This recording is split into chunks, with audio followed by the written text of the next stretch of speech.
Hey everyone, welcome back to How to Be a Poser. Today's subject, jetpacks. And to help us illustrate it, we're going to be using the Sideshow Collectibles 6-scale Boba Fett figure. Let's get started. Okay, so here he is, the most feared bounty hunter in the galaxy. We're going to be doing an in-flight pose here with Boba Fett. I'm going to hold off putting the jetpack on until last. This is because due to the design of the figure, I don't want to run the risk that I'm going to knock this jetpack off of him while I'm posing him on the flight stand. Now, to get this pose started, you're going to want the top of this gauntlet here to be parallel at all times with the top of the hand. Another thing you want to watch out for is make sure that this guy, his rangefinder, is always perpendicular. His knee pads have slid down in the box, so find where the knee joints are and elevate those things so that they are doing their job. That's covering the knees. All right, well, we're not going to have him using his pistol. We are going to place it in its home, which is right in here. Slide that guy down. This one's got a nice little magnet. For this figure, I'm going to have him taking off. So with that in mind, just to instigate the process, we're going to have Fett start to look to the sky. Now, because of the nature of this gun, this thing's a little bit tricky to actually get onto the figure. So we have to take the hand off, feed the thumb through the back, grab these fingers, and then pull them around. Pull the finger through the trigger guard, and push it all the way up there, just to kind of lock it in place. And there it is. Once that's done, slide that hand right back in. So, to give this character a bit of direction, I'm going to raise this rifle up. Pull this back.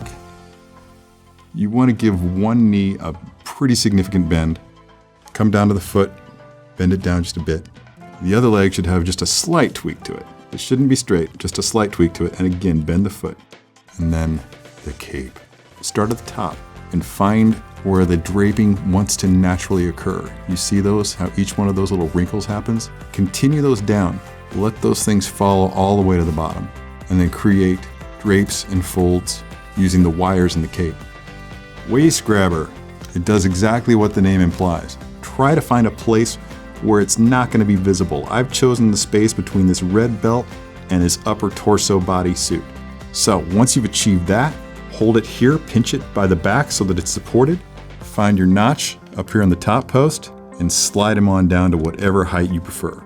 Now, when you get the figure on the stand, you may start to notice things that aren't really going to work. He seems to be leaning back a little bit more than I anticipated when I started the pose, so I'm going to correct a few things here.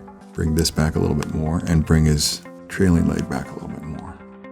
Okay, this guy's tricky. What you have here is you have two little tiny D-rings and then two corresponding hooks on the back of the jetpack that need to slide down onto those D-rings.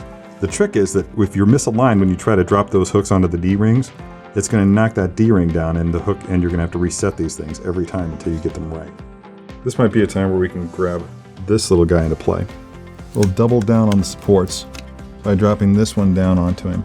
Wrap one leg around either side of the flight stand to give him a bit of more of a forward angle there. And you've got that nice forward takeoff going there. One final look around to make sure everything's properly in place. And that looks badass.